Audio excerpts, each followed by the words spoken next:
ಪ್ರಧಾನಿಯವರಿಗೆ Hitler Hitler ಅಂತ ಕರೆಯುವ ಇದೇ ಪಕ್ಷ ಇವತ್ತು ಅವರ ವರ್ತನೆಯಲ್ಲಿ ಯಾವ ಗಿರಿಯನ್ನ ತೋರಿಸ್ತಾ ಇದೆ?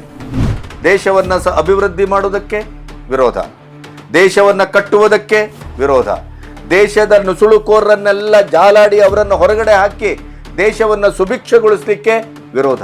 ಪ್ರತಿ ಒಂದಕ್ಕೂ ವಿರೋಧವೇ. ದೇಶವನ್ನ ಧರ್ಮದ ಆಧಾರದಲ್ಲಿ ಒಡೆಲಿಕ್ಕೆ ಕೊಟ್ರಿ, ಜಾತಿಯ ಆಧಾರದಲ್ಲಿ ಒಡೆಲಿಕ್ಕೆ ಕೊಟ್ರಿ, ಅದೆಲ್ಲವೂ ಫೇಲಿಯರ್.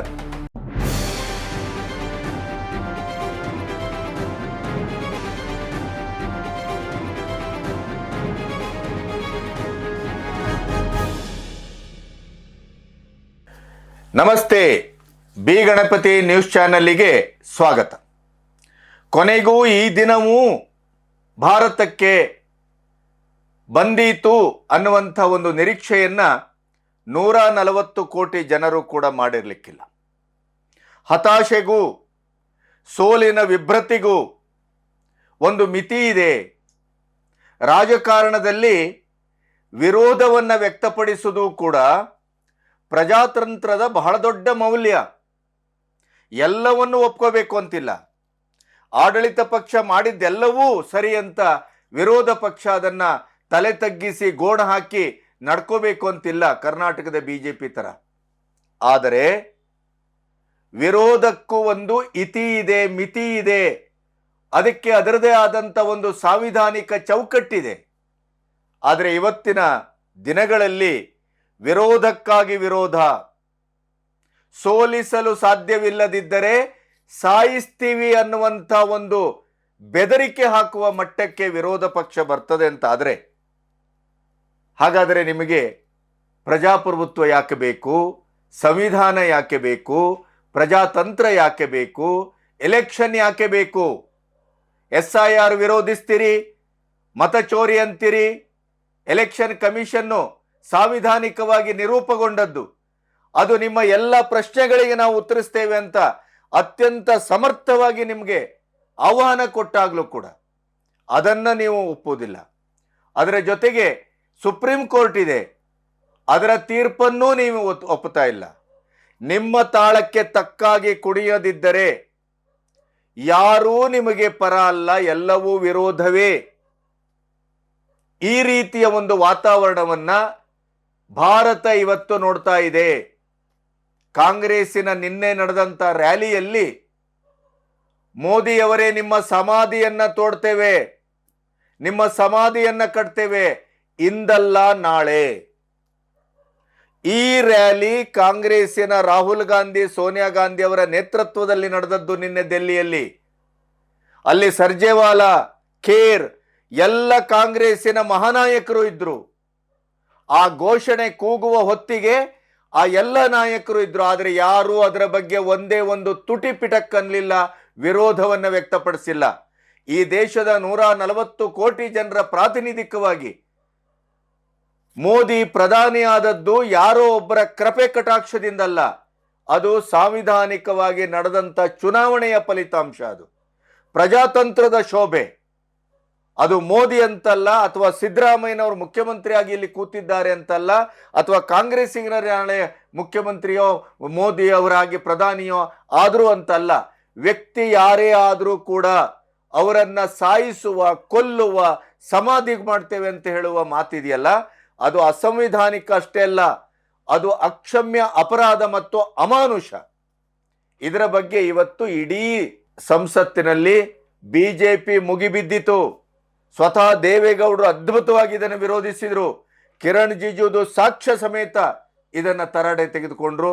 ಅಷ್ಟೇ ಅಲ್ಲ, ಕಾಂಗ್ರೆಸ್ಸಿನ ಇವತ್ತಿನ ಸ್ಥಿತಿ ಯಾವ ಮಟ್ಟಕ್ಕೆ ಬಂದಿದೆ ಅಂತಂದ್ರೆ, ಇಂಡಿ ಕೂಟದ ಅಲೈನ್ಸಿನ ಸಹೋದ್ಯೋಗಿ ಪಕ್ಷಗಳೇ ಇವತ್ತು NCP ಮತ್ತು SP ನೇರವಾಗಿ ವಿರೋಧಿಸಿದ್ದಾರೆ. ಬಹಳಷ್ಟು ಜನ ಇದನ್ನು ವಿರೋಧಿಸಿದ್ದಾರೆ. ಈ ಎಲ್ಲ ವಿವರಗಳನ್ನು ನಿಮ್ಮೊಟ್ಟಿಗೆ ಹಂಚ್ಕೋಬೇಕು. ಇಲ್ಲಿಯವರೆಗೆ ನನ್ನ ಚಾನಲನ್ನು ಸಬ್ಸ್ಕ್ರೈಬ್ ಮಾಡದೇ ಇದ್ದರೆ ಸಬ್ಸ್ಕ್ರೈಬ್ ಮಾಡಿ. ಅದರ ಜೊತೆಗೆ ಸ್ವತಂತ್ರ ಪತ್ರಿಕೋದ್ಯಮಕ್ಕೆ ಬೆಂಗಾವಲಾಗಿ. ಹಾಗೆಯೇ ನಿಮಗೆ ಇನ್ನೊಂದು ಮಾಹಿತಿಯನ್ನು ನಾನು ಕೊಡಬೇಕು. ನನ್ನದು 2 ಚಾನಲ್ ಇದೆ. ಒಂದು ಬಿ ಗಣಪತಿ ಚಾನಲ್, ಅದು ದೇಶೀಯ ಸಾಂಸ್ಕೃತಿಕವಾಗಿ, ಆಧ್ಯಾತ್ಮಿಕವಾಗಿ ಎಲ್ಲ ವಿಷಯಗಳನ್ನು ಒಳಗೊಂಡಂಥ ಒಂದು ಸಮಗ್ರತೆ ಉಳ್ಳಂಥ ಚಾನಲ್ ಅದು. ಅದಕ್ಕೂ ಬಹಳಷ್ಟು ಜನ ಸಬ್ಸ್ಕ್ರೈಬ್ ಮಾಡಿದ್ದಾರೆ. ನೀವು ಆ ಚಾನಲನ್ನು ನೋಡ್ಬೋದು. ಇದು ಈ ಬಿ ಗಣಪತಿ ನ್ಯೂಸ್ ಚಾನಲ್, ಇದು ಓನ್ಲಿ ಪೊಲಿಟಿಕಲ್, ರಾಜಕೀಯ ವಿಶ್ಲೇಷಣೆಗೆ ಮಾತ್ರ ಸೀಮಿತವಾದ ಚಾನಲ್ಲು. ನನ್ನ 2 ಚಾನಲ್ ಇದೆ, ಆದ್ದರಿಂದ 2 ಚಾನಲನ್ನು ನೀವು ನೋಡಿ ಪ್ರೋತ್ಸಾಹಿಸಿ ಮತ್ತು ಬೆಲ್ ಐಕಾನ್ ಒತ್ತಿ. ಕಾಸಿಲ್ಲ, ಖರ್ಚಿಲ್ಲ, ನಮ್ಮೊಟ್ಟಿಗೆ ನೀವು ಇರ್ತೀರಿ. ನೀವು ನಮ್ಮೊಟ್ಟಿಗಿದ್ದರೆ ಈ ಇಡೀದಾದಂಥ ಸ್ವತಂತ್ರ ಪತ್ರಿಕೋದ್ಯಮದ ಶಕ್ತಿ ಅದು ನೀವು ಅಂತ ಹೇಳ್ತಾ, ನೀವು ನನ್ನೊಟ್ಟಿಗೆ ಇರಬೇಕು, ಇರ್ತೀರಿ ಅನ್ನುವಂಥ ಮಾತನ್ನು ಹೇಳ್ತಾ ಈ ವಿಷಯವನ್ನು ಪ್ರಸ್ತಾಪ ಮಾಡ್ತೇನೆ.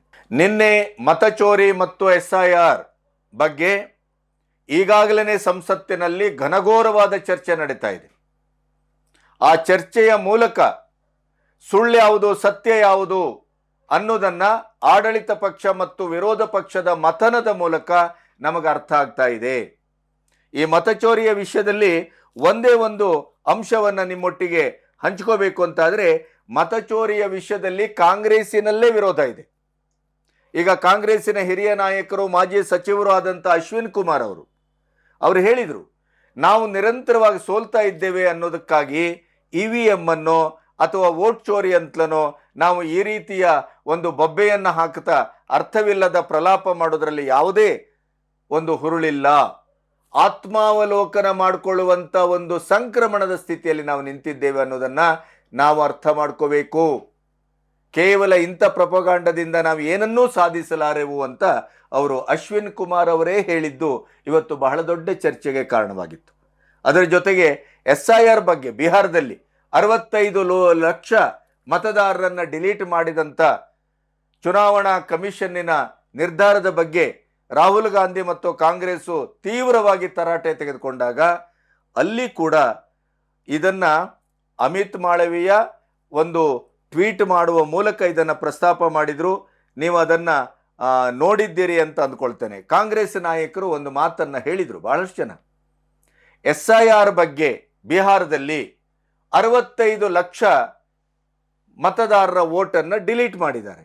ಓಕೆ, ಜನರ ಹಕ್ಕುಗಳ ಮೇಲೆ ಆಧಾರರಹಿತವಾಗಿ, ಸಾಕ್ಷ್ಯರಹಿತವಾಗಿ, ಕೇವಲ ರಾಜಕೀಯ ಕಾರಣಕ್ಕಾಗಿ, ಎಲೆಕ್ಷನ್ನಿನ ಕಾರಣಕ್ಕಾಗಿ ಈ ರೀತಿಯ ಒಂದು ಕೆಲಸವನ್ನು BJP ಅಂತಲ್ಲ, NDA ಸರ್ಕಾರ ಅಂತಲ್ಲ, ಕಾಂಗ್ರೆಸ್ ಅಂತಲ್ಲ, ಯಾವುದೇ ಪಕ್ಷ ಯಾವುದೇ ಅಧಿಕಾರ ಮಾಡಿದರೂ ಜನ ತಿರುಗಿ ಬೀಳ್ತಾರೆ.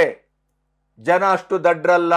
ಆದರೆ ಬಿಹಾರದಲ್ಲಿ 65 ಲಕ್ಷ ಜನ ಮತದಾರರ ವೋಟನ್ನು ಡಿಲೀಟ್ ಮಾಡಿದ್ರಲ್ಲ, ಆದರೆ 65 ಜನರು ಯಾಕೆ ಪ್ರತಿಭಟಿಸಿಲ್ಲ? ತಮ್ಮ ಹಕ್ಕಿನ ಮೇಲೆ ನಡೆದ ದಾಳಿ ಅಂತ ಯಾಕೆ ಸಾರ್ವಜನಿಕ ಜೀವನದಲ್ಲಿ ಪ್ರತಿಭಟನೆಯ ಧ್ವನಿಯನ್ನು ಎತ್ತಿಲ್ಲ ಅಂತ ಹೇಳಿ ಕಾಂಗ್ರೆಸ್ಸಿನ ಹಿರಿಯ ನಾಯಕರೇ ಮಾತಾಡಿದ್ದಾರೆ. ಅದನ್ನು ಅಮಿತ್ ಮಾಳವೀಯ ಈಗಾಗಲೇ ಟ್ವೀಟು ಕೂಡ ಮಾಡಿದ್ದಾರೆ. ಯಾಕೆ ಈ ಮಾತನ್ನು ಪ್ರಸ್ತಾಪಿಸಿದೆ ಅಂತಂದರೆ, 95 ಚುನಾವಣೆಯಲ್ಲಿ ಸೋಲು, ಇನ್ನು 5 ಬಾಕಿ. ಇದು ಕಾಂಗ್ರೆಸ್ಸಿನ ಮಹಾನಾಯಕರ ಒಂದು ಬಹಳ ದೊಡ್ಡ ಸಾಧನೆಯಾಗಿ ಈ ದೇಶದಲ್ಲಿ ದಾಖಲಾಗಿದೆ.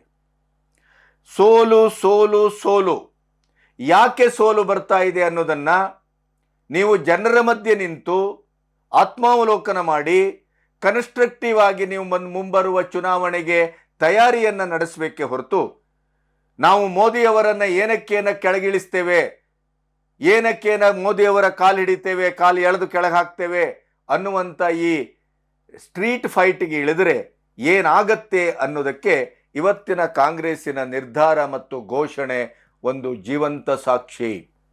ಇಲ್ಲಿಯವರೆಗೆ ನಾವು ಕೇಳ್ತಿದ್ದೆವು, ಚೈನಾಕ್ಕೆ ಭೇಟಿ ಕೊಟ್ಟಾಗ ಮೋದಿಯವರ ಹತ್ಯೆ ಸಂಚು ನಡೆಯಿತು, ಮಲೇಷ್ಯಾದಲ್ಲಿ ಸಮ್ಮಿಟ್ ನಡೆದಾಗ ಅವರ ವಿಮಾನವನ್ನು ಅಪಹರಣ ಮಾಡಲಿಕ್ಕೆ ನೋಡಿದ್ರು, ಆದ್ದರಿಂದ ಕೊನೆ ಗಳಿಗೆಯಲ್ಲಿ ಮೋದಿಯವರು ಅದನ್ನು ಕ್ಯಾನ್ಸಲ್ ಮಾಡಿ ವರ್ಚುವಲ್ ಮೀಟಲ್ಲಿ ಮಾತಾಡಿದರು.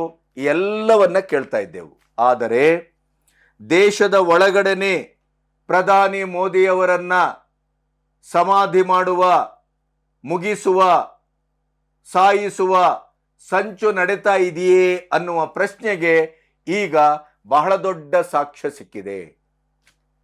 ನಿನ್ನೆ ನಡೆದಂಥ BJP ಅವರು ಅದನ್ನು ಫ್ಲಾಪ್ ರ್ಯಾಲಿ ಅಂತಲೇ ಕರೆದಿದ್ದಾರೆ. ನಿನ್ನೆ ನಡೆದಂಥ ಮತಚೋರಿ ವೋಟ್ ಚೋರಿ ಅಭಿಯಾನದ ಒಂದು ಕಾರ್ಯಕ್ರಮದಲ್ಲಿ ಮೋದಿ ತೇರಿ ಕವರ್ ಕುದೇಗಿ ಆಜ್ ನೈತೋ ಕಲ್ ಕುದೇಗಿ ಅಂತ ಘೋಷಣೆಯನ್ನು ಕೂಗಿದ್ರು. ಆ ಘೋಷಣೆಯನ್ನು ನಿಮಗೆ ತೋರಿಸ್ತೇವೆ. ಆಮೇಲೆ ನಮ್ಮ ಕಿರಣ್ ರಿಜಿಜು ಅದರ ಬಗ್ಗೆ ಸಂಸತ್ತಿನಲ್ಲಿ ಮಾತಾಡಿದ್ದು, ಪ್ರತ್ಯೇಕವಾಗಿ ಪ್ರೆಸ್ಗೆ ಮಾತಾಡಿದ್ದು ಎಲ್ಲವನ್ನೂ ತೋರಿಸ್ತೇವೆ. ನೀವು ವಿಷದ ಸರ್ಪ ಅಂದ್ರಿ, 2 ನಾಲಿಗೆಯ ಹಾವು ಅಂದ್ರಿ, ಮೌತ್ ಕಾ ಸೌದಾಗಾರ್ ಅಂತಂದ್ರಿ. ಮೋದಿಯವರ ಮೇಲೆ ಇನ್ನಿಲ್ಲದ ಆರೋಪವನ್ನ ಖರ್ಗೆಯವರಿಂದ ಹಿಡಿದು ಮಹಾನಾಯಕರೇ ಮಾಡುತ್ತಾ ಬಂದ್ರಿ. ಮೋದಿಯವರ ಬಿಹಾರ್ ಚುನಾವಣೆಯಲ್ಲಿ ಮೋದಿಯವರ ತಾಯಿಯನ್ನು ಬಿಟ್ಟಿಲ್ಲ.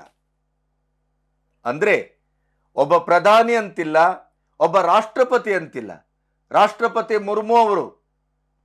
ಇವತ್ತು ನೀವು ಎಂತೆಂಥ ರಾಷ್ಟ್ರಪತಿಗಳನ್ನ ತಂದ್ರಿ ಅನ್ನೋದಕ್ಕೆ ಇತಿಹಾಸ ಇದೆ. ಎಲೆಕ್ಷನ್ ಕಮಿಷನ್ ಅಲ್ಲಿ ಮತ್ತು CBIಯಲ್ಲಿ ಮುಖ್ಯಸ್ಥರಾಗಿ ಕೆಲಸ ಮಾಡಿದವರು ಹಿಂದೆ ಯಾವುದರಲ್ಲಿ ಇದ್ರು, ಎಲ್ಲೆಲ್ಲಿದ್ದವರು, ನಿಮಗೆ ಯಾರ್ಯಾರು ಸಹಾಯ ಮಾಡಿದ್ರು, ಅವರಿಗೆಲ್ಲ ಯಾವ್ಯಾವ ರೀತಿ ಹುದ್ದೆಯನ್ನ ಕೊಟ್ರಿ, ಅದೆಲ್ಲವೂ ಇತ್ತೀಚೆಗೆ ಚರ್ಚೆ ಆಗ್ತಾ ಇದೆ. ಒಂದೇ ಮಾತರಂ ಆ ಸಾಲುಗಳನ್ನ, ಏನು ಮೂಲ ಸಾಲುಗಳನ್ನ, ಜಿನ್ನಾನ ಮನಸ್ಸಿಗೆ ನೋವಾಗತ್ತೆ ಅನ್ನುವ ಕಾರಣಕ್ಕಾಗಿ ಏನು ಇತಿಹಾಸದಲ್ಲಿ ಅದನ್ನು ತೆಗೆದುಹಾಕಲಾಯಿತು. ಅದರ ಬಗ್ಗೆ 10 ತಾಸು ರಾಜ್ಯಸಭೆ ಮತ್ತು ಸಂಸತ್ತಿನಲ್ಲಿ, ಲೋಕಸಭೆಯಲ್ಲಿ 10 ತಾಸು ಚರ್ಚೆ ಆದದರ ಪರಿಣಾಮ ಏನು? ಹಾಗಾದರೆ ಕಾಂಗ್ರೆಸ್ಸು ಇಂತಿಂಥ ಕೆಲಸವನ್ನ ಮಾಡಿದ್ದೆ, ಒಂದೇ ಮಾತರಂ ಲೈನನ್ನು ತೆಗೆದುಹಾಕಿದೆ, 150 ವರ್ಷ ಆಗಿದೆ, ಈಗ ನಾವು ಸೇರಿಸ್ತೇವೆ ಅಂತ ಒಂದು ಅಮೆಂಡ್ಮೆಂಟ್ ಮಾಡಿಯೋ ಅದು ಸಂಸತ್ತಿನಲ್ಲಿ ಮಂಡಿಸಿಯೋ ಅದನ್ನು ಮಾಡಿಬಿಡ್ಬೋದಿತ್ತು. ಆದರೆ ಅದರ ಚರ್ಚೆ, ಅದರ ಉದ್ದೇಶ ಏನು ಅಂತಂದ್ರೆ, ಎಲ್ಲೋ ಸೋಷಿಯಲ್ ಮೀಡಿಯಾದಲ್ಲಿ ನೆಹರು ಹಾಗೆ ಮಾಡಿದ್ರಂತೆ, ಇಂದಿರಾ ಗಾಂಧಿ ಹೀಗೆ ಮಾಡಿದ್ರಂತೆ, ಒಂದೇ ಮಾತರಮ್ಮನ ಹೀಗೆ ಮಾಡಿದ್ರಂತೆ, ಹಾಗೆ ಮಾಡಿದ್ರಂತೆ. ನೋ, ಸಂಸತ್ತಿನ ಒಳಗಡೆ ಅಧಿಕೃತ ಚರ್ಚೆ ಆದಾಗ ಇತಿಹಾಸದ ಪ್ರಮಾದ, ಇತಿಹಾಸದ ತಪ್ಪು ಅಲ್ಲಿ ದಾಖಲಾಗತ್ತೆ. 140 ಕೋಟಿ ಜನರ ಸ್ಮೃತಿಗೆ, ಮನಸ್ಸಿಗೆ ತಪ್ಪು ಇತಿಹಾಸ ಏನಿತ್ತಲ್ಲ ಅದು ಸರಿಪಡಿಸುವಂತ ದಿಕ್ಕಿನಲ್ಲಿ ಮಹತ್ವದ ಚರ್ಚೆ. ಇಲ್ಲದೆ ಇದ್ರೆ 20 ಅವರ್ ಚರ್ಚೆ ಮಾಡಬೇಕಾದದ್ದೇನು ಬಟಾಟೆಯೂ ಇರಲಿಲ್ಲ ಅಲ್ಲಿ. ಆದರೆ ಆ ಚರ್ಚೆಗೆ ಇರುವ ಹಿನ್ನೆಲೆ ಮತ್ತು ವರ್ತಮಾನದ ಒಂದು ಸಾಕ್ಷಿ ಪ್ರಜ್ಞೆ ಏನು ಅಂತಂದ್ರೆ, ಈ ಚರ್ಚೆಯ ಮೂಲಕ ನಾವು ಓದಿದ ಇತಿಹಾಸ, ಕೇಳಿದ ಇತಿಹಾಸ ತಪ್ಪು ಮತ್ತು ದುರಂತ ಅನ್ನೋದು ವರ್ತಮಾನದಲ್ಲಿ ದಾಖಲಾಯಿತು. ಇಂಥ ಸಂಸತ್ತಿನಲ್ಲಿ ಇವತ್ತು ಮೋದಿಯವರನ್ನ ಮುಗಿಸುವ ಒಂದು ಷಡ್ಯಂತ್ರದ ಬಗ್ಗೆ, ಘೋಷಣೆಯ ಬಗ್ಗೆ ನೇರವಾಗಿ ಚರ್ಚೆ ಆಯಿತು. ಇಡೀ ಬಿಜೆಪಿಯ NDA ಕೂಟ ಮುಗಿಬಿದ್ದದ್ದಷ್ಟೇ ಅಲ್ಲ, ಇದೊಂದು ಚಾರಿತ್ರಿಕವಾದಂಥ ಒಂದು ಮಹಾಪ್ರಮಾದ ಅನ್ನೋದನ್ನ ಅಲ್ಲಿ ದಾಖಲು ಮಾಡಿತ್ತು. ಸೋಲಿಗೂ ಒಂದು ಮಿತಿ ಬೇಡವೆ, ಹತಾಶೆಗೂ ಒಂದು ಮಿತಿ ಬೇಡವೆ ಅನ್ನುವ ಚರ್ಚೆ ನಡೆಯಿತು. ಕಾಂಗ್ರೆಸ್ ಇವತ್ತು ತನ್ನ ನಾಲಿಗೆಯ ಸಂಸ್ಕೃತಿಯನ್ನ ಸಂಪೂರ್ಣವಾಗಿ ಕಳ್ಕೊಂಡಿದೆ ಅನ್ನೋದನ್ನ ಕಿರಣ್ ರಿಜಿಜು ಇಂದ ಹಿಡಿದು ದೇವೇಗೌಡರಿಂದ ಹಿಡಿದು ಪ್ರತಿಯೊಬ್ಬರು ಮಾತಾಡಿದರು. ಇವತ್ತು ಮೋದಿ, ಕೇವಲ ಮೋದಿಯವರು ಒಬ್ಬ ಪ್ರಧಾನಿ ಅನ್ನುವಂಥ ಒಂದು ಸ್ಥಾನದಲ್ಲಿ ಕೂತಿದ್ದೇ ಹೌದಾದರೆ ಅದು ಸಾಂವಿಧಾನಿಕ ಪೀಠ, ಜನತಂತ್ರದ ಅತ್ಯಂತ ಪರಮೋಚ್ಚ ಗೌರವ. ನಿಮಗೆ ಐಡಿಯಾಲಜಿಯ ಡಿಫರೆನ್ಸ್ ಇದ್ರೆ ಅದರ ಬಗ್ಗೆ ಚರ್ಚೆ ಮಾಡಲಿಕ್ಕೆ ಸಂಸತ್ತಿದೆ, ರಾಜ್ಯಸಭೆ ಇದೆ, ನೀವು ಅದನ್ನು ಮಾಡಬೇಕು. ಆದರೆ ವೈಯಕ್ತಿಕ ನಿಂದನೆ, ಸೋಲಿಲ್ಲದೆ ಇದ್ದ ಸರದಾರನ ಹಾಗೆ ವಿಶ್ವಮಾನ್ಯತೆಯನ್ನು ಪಡೆದಂತ ಒಬ್ಬ ಮೋದಿ, ಭಾರತದ ಗೌರವಾನ್ವಿತವಾದಂಥ ಪ್ರಧಾನಿ, ಪ್ರಜಾತಂತ್ರ ವ್ಯವಸ್ಥೆಯ ಪರಮೋಚ್ಚ ಗೌರವ ಅದು. ಅದಕ್ಕೆ ನೀವು ಇವತ್ತು ಮಾಡಿದ ಅಪಮಾನ, ಹಾಕಿದ ಸವಾಲು ಏನನ್ನ ಸೂಚಿಸ್ತದೆ? ಅದು ನಿಮ್ಮ ಹತಾಶೆಯನ್ನಷ್ಟೇ ಅಲ್ಲ, ಅದು ಕಲ್ಚರ್ ಅನ್ನ ಹೇಳ್ತದೆ. ಇದು ಬಿಜೆಪಿ ಆಕ್ಷೇಪ, ನನ್ನದಲ್ಲ. ಇವತ್ತು ಬಿಜೆಪಿ ಹೇಳ್ತಾ ಇರುವಂಥದ್ದೇನು, ನಿಮ್ಮ ಮನದ ಇಂಗಿತದ ಆ ಗೌಪ್ಯದಲ್ಲಿ ಏನು ಕೂತಿತ್ತು, ಮೋದಿಯವರ ಬಗ್ಗೆ ನಿಮಗಿರುವ ಒಟ್ಟು ಯೋಚನೆ ಏನು, ದುರಾಲೋಚನೆ ಏನು, ನಿಮ್ಮ ತಂತ್ರ ಏನು, ನಿಮ್ಮ ಷಡ್ಯಂತ್ರ ಏನು, ನೀವು ಕೊನೆಗೂ ಏನು ಮಾಡ್ಲಿಕ್ಕೆ ಹೊರಟಿದ್ದೀರಿ, ಇವೆಲ್ಲವನ್ನ ಇವತ್ತು ಬಿಜೆಪಿ ತನ್ನ ಪ್ರತಿಭಟನಾತ್ಮಕವಾದಂಥ ಚರ್ಚೆಯಲ್ಲಿ ಕೇಳಿತ್ತು. ಅಷ್ಟೇ ಅಲ್ಲ, ಮಹಾನಾಯಕರು ಕಾಂಗ್ರೆಸ್ಸಿನವರು ಉಪಸ್ಥಿತರಿದ್ದ ರ್ಯಾಲಿಯಲ್ಲಿ ಇಂಥ ಘೋಷಣೆಯಾಗಿದೆ, ಪ್ರಧಾನಿಯನ್ನೇ ಮುಗಿಸ್ತೇವೆ, ಪ್ರಧಾನಿ ಮೋದಿಯವರೇ ನಿಮಗೆ ಸಮಾಧಿಯನ್ನ ಕಟ್ತೇವೆ, ಇಂದಲ್ಲ ನಾಳೆ. ನೋಡಿ, ನೆನಪಿಡಿ ಇದನ್ನ, ಆ ಘೋಷಣೆಯನ್ನೊಮ್ಮೆ ಕೇಳಿ ನೋಡು, ಅವಾಗ ನಿಮ್ಗೆ ಅರ್ಥ ಆಗುತ್ತೆ.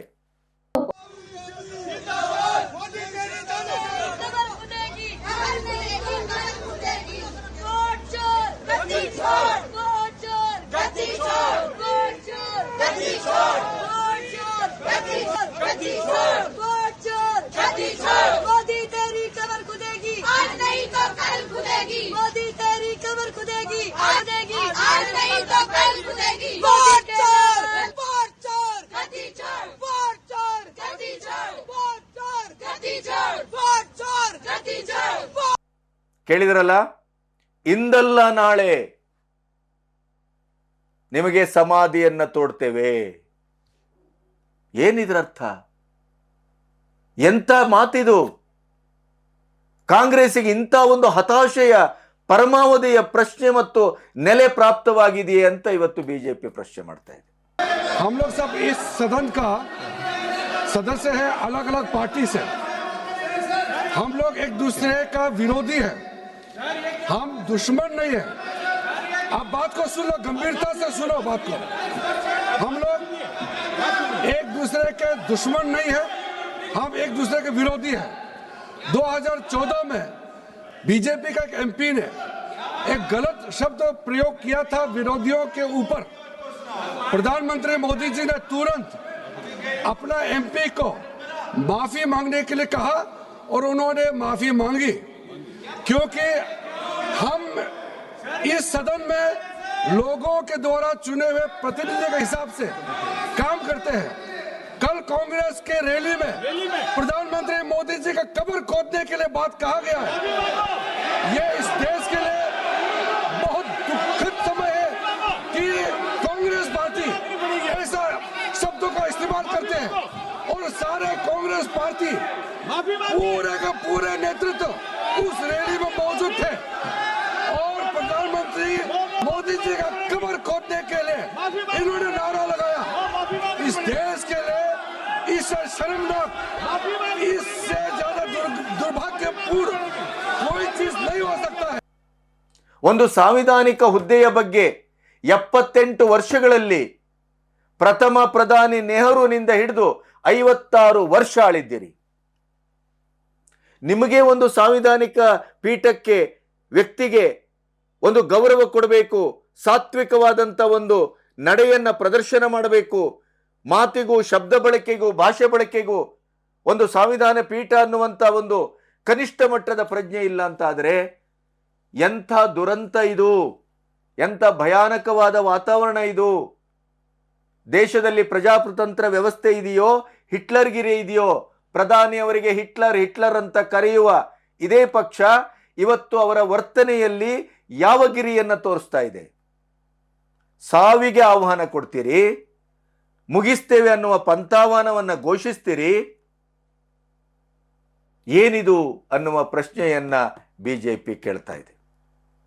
ನೋಡಿ, ಇತ್ತೀಚಿನ ಒಟ್ಟು ವಾತಾವರಣವನ್ನು ನೀವು ಗಮನಿಸಿದರೆ, ಎಲೆಕ್ಷನ್ನಲ್ಲಿ ನಮಗೆ ಜಯ ಸಿಗಲಿಲ್ಲ, ಎಲೆಕ್ಷನ್ ಕಮಿಷನ್ನೇ ಸರಿ ಇಲ್ಲ, EVM ಸರಿ ಇಲ್ಲ, ನಮಗಾಗದೇ ಇದ್ದಂಥ ತೀರ್ಪನ್ನ ಕೊಟ್ರೆ ಜಡ್ಜ್ ಅವರನ್ನೇ, ಸುಪ್ರೀಂ ಕೋರ್ಟಿನ CJI ಅನ್ನೇ ನೀವು ಮಹಾ ಅಭಿಯೋಗದಲ್ಲಿ ವಜಾ ಮಾಡಲಿಕ್ಕೆ ಬರ್ತೀರಿ.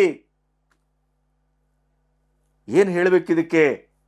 ಎಂಥ ಸ್ಥಿತಿಗೆ ಬಂದು ಮುಟ್ಟಿದೆ ಕಾಂಗ್ರೆಸ್ ಅನ್ನೋದಕ್ಕೆ ನೀವು ನ್ಯಾಯಾಂಗವನ್ನು ಒಪ್ತಾ ಇಲ್ಲ. ನಿಮಗೆ ಸರಿಯಾದ ತೀರ್ಪನ್ನು ಕೊಡದೇ ಇದ್ರೆ ನಿಮ್ಮ ಪರವಾಗಿ ತೀರ್ಪು ಕೊಡಬೇಕು, ನಿಮ್ಮ ಪರವಾಗಿ ಎಲೆಕ್ಷನ್ ಕಮಿಷನ್ ಕೆಲಸ ಮಾಡಬೇಕು, ನಿಮ್ಮ ಪರವಾಗಿ ಸಾಂವಿಧಾನಿಕ ಸಂಸ್ಥೆಗಳು ಕೆಲಸ ಮಾಡಬೇಕು. ಪ್ರತಿಯೊಂದು ED ಇರಬಹುದು, CBI ಇರಬಹುದು, ಪ್ರತಿಯೊಂದು ಕೂಡ ನಿಮ್ಮ ಪರವಾಗಿ ಅದು ವಕಾಲತ್ತು ಮಾಡಿಲ್ಲ ಅಂತ ಆದರೆ ಅದನ್ನೇ ವಿರೋಧಿಸ್ತೀರಿ, ವಜಾ ಮಾಡಲಿಕ್ಕೆ ನೀವು ಹೋರಾಟವನ್ನು ಮಾಡ್ತೀರಿ. ಇದು ನಾನು ಹೇಳಿದ್ದಲ್ಲ, ದೇವೇಗೌಡರು ಹೇಳಿದ್ದು. ಅವರ ಮಾತನ್ನು ನಿಮಗೆ ತೋರಿಸ್ತೇವೆ. On the issue of the voter list, the election commission is there, Supreme Court is there, the election commission has given direction to all the state units to rectify. All these things, I have got sufficient documents. Sir, Modi ji, with his personality, when he won 286 seats, he could have formed the government. But he thought over, took ಇಂಥ ಒಂದು ಹತಾಶೆಯ ಪರಮಾವಧಿಗೆ ಕಾಂಗ್ರೆಸ್ ಇಳಿದಿದೆ ಅಂತ ಬಹುಶಃ ಯಾರೂ ಗಮನಿಸಲಿಕ್ಕೆ ಸಾಧ್ಯ ಇಲ್ಲ. ಅಂಥ ಸ್ಥಿತಿಯಲ್ಲಿ ಕಾಂಗ್ರೆಸ್ ಇದೆ ಅನ್ನೋದನ್ನು ಕಿರಣ್ ರಿಜಿಜುವಿಂದ ಹಿಡಿದು ಪ್ರತಿಯೊಬ್ಬರೂ ಇವತ್ತು ಅತ್ಯಂತ ಕಂಠಘೋಷವಾಗಿ ಅದನ್ನು ನಿರೂಪಣೆ ಮಾಡಿದರು. ಕೊನೆಗೂ ಇವತ್ತು ಬಿ ಜೆ ಪಿಯ ಪಟ್ಟಿಡ್ದದ್ದೇನು ಅಂತಂದರೆ ಸೋನಿಯಾ ಗಾಂಧಿಯವರೇ. ನೈತಿಕತೆ ಅನ್ನುವಂಥ ಒಂದು ಸಣ್ಣ ಶಬ್ದದ ಅರ್ಥ ಇದೆ ಅಂತಾದರೆ ಸೋನಿಯಾ ಗಾಂಧಿಯವರೇ ಭಾರತದ 140 ಕೋಟಿ ಜನರ ಕ್ಷಮೆ ಕೇಳತಕ್ಕದ್ದು. ಈ ರೀತಿಯ ಒಂದು ಸ್ಥಿತಿ ಯಾವ ಪಕ್ಷಕ್ಕೂ ಬರಬಾರದು.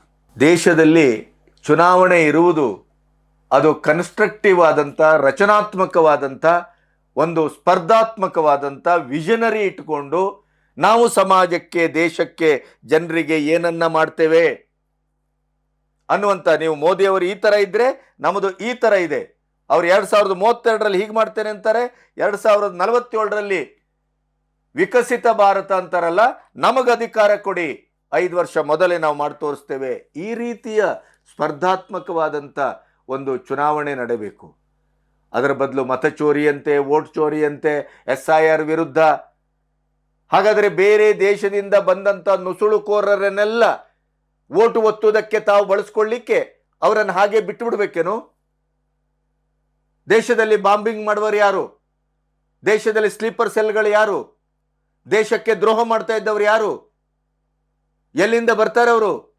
ಇವೆಲ್ಲವೂ ಗೊತ್ತಿದ್ದು ಇದು ಎಲ್ಲದಕ್ಕೂ ದೇಶವನ್ನು ಅಭಿವೃದ್ಧಿ ಮಾಡೋದಕ್ಕೆ ವಿರೋಧ, ದೇಶವನ್ನು ಕಟ್ಟುವುದಕ್ಕೆ ವಿರೋಧ, ದೇಶದ ನುಸುಳುಕೋರರನ್ನೆಲ್ಲ ಜಾಲಾಡಿ ಅವರನ್ನು ಹೊರಗಡೆ ಹಾಕಿ ದೇಶವನ್ನು ಸುಭಿಕ್ಷಗೊಳಿಸಲಿಕ್ಕೆ ವಿರೋಧ. ಪ್ರತಿ ಒಂದಕ್ಕೂ ವಿರೋಧವೇ. ಕೊನೆಗೆ ಎಲ್ಲಿಗೆ ಬಂತು? ಮೋದಿಯವರೇ ನಿಮ್ಮನ್ನು ಸಮಾಧಿ ಮಾಡ್ತೇವೆ, ನಿಮ್ಮನ್ನು ಬುದ್ಧಿವಂತಿಕೆಯಲ್ಲಿ ಗೆಲ್ಲಲಿಕ್ಕೆ ಸಾಧ್ಯ ಇಲ್ಲ, ನಿಮ್ಮನ್ನು ಅಭಿವೃದ್ಧಿಯ ಪಥದಲ್ಲಿ ನೀವು ಮಾಡುವ ಕೆಲಸಕ್ಕೆ ನಿಮ್ಮನ್ನು ನಾವು ಪ್ರಶ್ನಿಸಲಿಕ್ಕೆ ಆಗುವುದಿಲ್ಲ. ಇಡೀ ವಿಶ್ವದಲ್ಲಿ ನಿಮ್ಮ ಒಂದು ಪ್ರಭುತ್ವಶಾಹಿ ಇವತ್ತೇನು ಉಜ್ವಲವಾಗಿ ಬೆಳೆದಿದೆ ಅದರ ವಿರುದ್ಧ ಸಾಧ್ಯ ಇಲ್ಲ.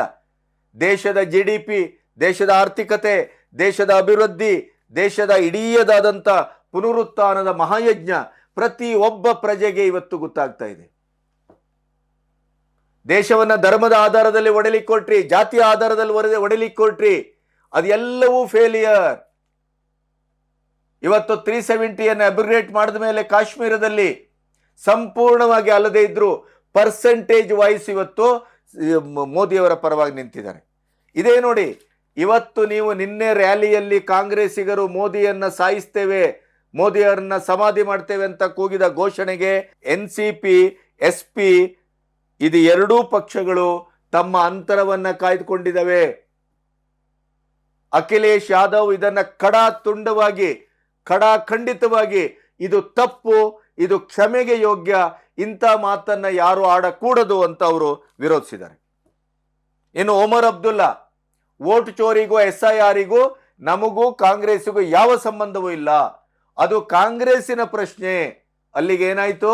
ಇಂಡಿ ಕೂಟದಲ್ಲಿ ಕೊರಲಿನಿಂದ ಒಗ್ಗಟ್ಟಿನ ಪ್ರತಿಕ್ರಿಯೆಯೂ ಇಲ್ಲ, ಸ್ಪಂದನವೂ ಇಲ್ಲ. ವೋಟ್ ಚೋರಿ ನಮ್ಮದಲ್ಲ, SIR ನಮ್ದಲ್ಲ. ರಾಹುಲ್ ಈ ವಿಚಾರವನ್ನ ಗಂಭೀರವಾಗಿ ಕಾಂಗ್ರೆಸ್ಸು ತೆಗೆದುಕೊಳ್ತಾ ಇಲ್ಲ, ಇಂಡಿ ಕೂಟವೂ ತೆಗೆದುಕೊಳ್ತಾ ಇಲ್ಲ. ಮತ್ತೆ ನಿನ್ನೆ ಮೋದಿಯವರನ್ನ ಸಮಾಧಿ ಮಾಡ್ತೇವೆ ಅಂತ ಕೂಗಿದ ಘೋಷಣೆಗೆ ಅವರ ಇಂಡಿ ಕೂಟದಲ್ಲಿ ಬಹಳ ಪ್ರಖರವಾದ ವಿರೋಧ ವ್ಯಕ್ತವಾಗಿದೆ. ಅಷ್ಟೇ ಅಲ್ಲ, ಕಾಂಗ್ರೆಸ್ಸಿನ ನಾಯಕರು ಇದಕ್ಕೆ ವಿರೋಧಿಸಿದ್ದಾರೆ. ತಪ್ಪು, ಮಹಾ ತಪ್ಪಿದು. 78 ವರ್ಷದ ಭಾರತದ ಇತಿಹಾಸದಲ್ಲಿ ಪ್ರಾಯಶಃ ಹಾಡೇ ಹಗಲು ನೇರ ಪ್ರಧಾನಿಯವರನ್ನು ಮುಗಿಸ್ತೇವೆ, ಸಮಾಧಿ ಮಾಡ್ತೇವೆ ಅಂತ ಘೋಷಿಸಿದಂಥದ್ದು ಇದೇ ಪ್ರಥಮ ಅಂತ ನಾನು ಅಂದ್ಕೊಳ್ತೇವೆ. ತಾಷ್ಕೆಂಟ್ ಫೈಲ್ ನೋಡಿದ್ದೇವೆ, ಹಲವಾರು ಘಟನೆಗಳನ್ನು ನೋಡಿದ್ದೇವೆ. ಈಗ ದುರಂಧರ್ ಸಿನಿಮಾ ಬಂದಿದೆ. ದೇಶವನ್ನು ಮಾರುವುದರ ಬಗ್ಗೆ, ದೇಶವನ್ನು ಅಡ ಇಡುವುದರ ಬಗ್ಗೆ, ತಮ್ಮ ಅಧಿಕಾರಕ್ಕಾಗಿ ಪಾಕಿಸ್ತಾನಕ್ಕೆ ಎಂತೆಂಥ ಮೂಲಭೂತವಾದಂಥ ಈ ದೇಶದ ಆತ್ಮವನ್ನೇ ಮಾರಾಟ ಮಾಡಿದ್ದನ್ನು ನಾವು ಕಂಡೆವು.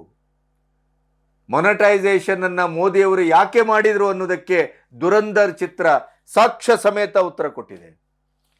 ಇಂಥ ವರ್ತಮಾನದಲ್ಲಿ ಮೋದಿ ಅಂತ ಒಬ್ಬ ಧೀಮಂತ ನಾಯಕನನ್ನ ವಿರೋಧಿಸ್ಲಿಕ್ಕಾಗದೇ ಇದ್ದವರು ಕೊನೆಗೂ ಸಾಯಿಸ್ಲಿಕ್ಕೆ ಹೊರಟಿದ್ದಾರೆ ಅನ್ನೋದು ತುಂಬ ತುಂಬ ನೋವಿನ ವಿಚಾರ ಅನ್ನೋದನ್ನು ಮಾಜಿ ಪ್ರಧಾನಿ ದೇವೇಗೌಡರು ಅತ್ಯಂತ ಗದ್ಗದಿತರಾಗಿ ಮಾತಾಡಿದರು.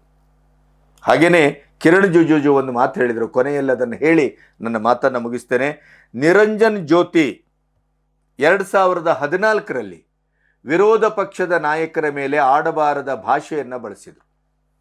ತಕ್ಷಣ ಮೋದಿಯವರು ಇದು ತಪ್ಪು, ನೀವು ಕ್ಷಮೆ ಕೇಳತಕ್ಕದ್ದು ಅಂತಂದ್ರು. ನಿರಂಜನ್ ಜ್ಯೋತಿ ತಕ್ಷಣ ಕ್ಷಮೆಯನ್ನು ಕೇಳಿದರು. ಇದನ್ನು ಕಿರಣ್ ರಿಜಿಜು ನಿನ್ನೆ ಅದನ್ನು ಇವತ್ತು ಸಂಸತ್ತಿನಲ್ಲಿ ಅದನ್ನು ಪ್ರಸ್ತಾಪ ಮಾಡಿದರು. ಅವರ ಮಾತನ್ನು ನಿಮಗೆ ಕೇಳಿಸ್ತೇವೆ. ಪ್ರಜಾಪ್ರಭುತ್ವ ವ್ಯಕ್ತಿಯ ಹನನಕ್ಕೆ ಮುಂದಾಗುವುದು ಯಾವ ಸಲ್ಲಕ್ಷಣವೂ ಅಲ್ಲ. ಕಾಂಗ್ರೆಸ್ ಅಂತಲ್ಲ, ಯಾವುದೇ ಇರಲಿ, ಒಬ್ಬ ಸಾಂವಿಧಾನಿಕ ಹುದ್ದೆಯಲ್ಲಿದ್ದಂಥ ಪ್ರಧಾನಿಯನ್ನು ಮುಗಿಸ್ತೇವೆ ಅನ್ನೋದು ಇದು ಕ್ಷಮೆ ಕೇಳಬೇಕು ಅಂತ BJP ಹೇಳಿದೆ. ಸೋನಿಯಾ ಗಾಂಧಿ ಅವರು 140 ಕೋಟಿ ಜನರ ಎದುರು ಕ್ಷಮೆ ಕೇಳಬೇಕು ಅಂತ ಹೇಳಿದೆ. ನನಗನ್ನಿಸ್ತದೆ ಇದರ ಬಗ್ಗೆ ಕಾನೂನಿನ ಕ್ರಮವನ್ನು ಕೂಡ ತೆಗೆದುಕೊಳ್ಬಹುದೇನೋ. ಯಾಕೆಂತಂದರೆ ಪ್ರಧಾನಿ ಮೋದಿಯವರು ಸಾಂವಿಧಾನಿಕ ಹುದ್ದೆಯಲ್ಲಿದ್ದವರು. ಅವರನ್ನು ಪಬ್ಲಿಕ್ಕಲ್ಲಿ ನಿಂತು ಯಾರು ಅಲ್ಲಿ ಘೋಷಣೆ ಕೂಗಿದಾರಲ್ಲ ಹೆಣ್ಣುಮಕ್ಕಳು, ಅವರ ಮೇಲೆ ಕಾನೂನಿನ ಕ್ರಮ ಜರುಗಿಸತಕ್ಕದ್ದು. ಯಾಕೆಂತಂದರೆ ಇದು ಒಬ್ಬ ಒಂದು ಪ್ರಧಾನಿಯ ಪೀಠಕ್ಕೆ ಹಾಕಿದ ಸವಾಲಷ್ಟೇ ಅಲ್ಲ, ನಿಮ್ಮನ್ನು ನಾವು ಕೊಲ್ತೇವೆ, ಸಮಾಧಿ ತೋಡ್ತೇವೆ ಅಂತ ಅವರು ಪಬ್ಲಿಕ್ಕಲ್ಲಿ ಹೇಳಿದ್ದಾರೆ ಅಂತ ಆದರೆ ಅವರನ್ನು ಕಾನೂನಿನ ಕಟಕಟೆಯಲ್ಲಿ ನಿಲ್ಲಿಸತಕ್ಕದ್ದು. ಮತ್ತು ಕಾಂಗ್ರೆಸ್ಸಿಗೆ ಇಂಥ ಹತಾಶೆ ಬಾರದಿರಲಿ. ಬಂದದ್ರ ಬಗ್ಗೆ ಅವರು ಮುಕ್ತ ಕಂಠದಿಂದ ಕ್ಷಮೆ ಕೇಳುವ ಮೂಲಕ ಪ್ರಜಾತಂತ್ರದ ಸಾತ್ವಿಕ ನೆಲೆಯನ್ನು ಉಳಿಸುವುದು ಹೆಚ್ಚು ಉತ್ತಮ ಅಂತ ನನ್ನ ಭಾವನೆ. ನಮಸ್ತೆ.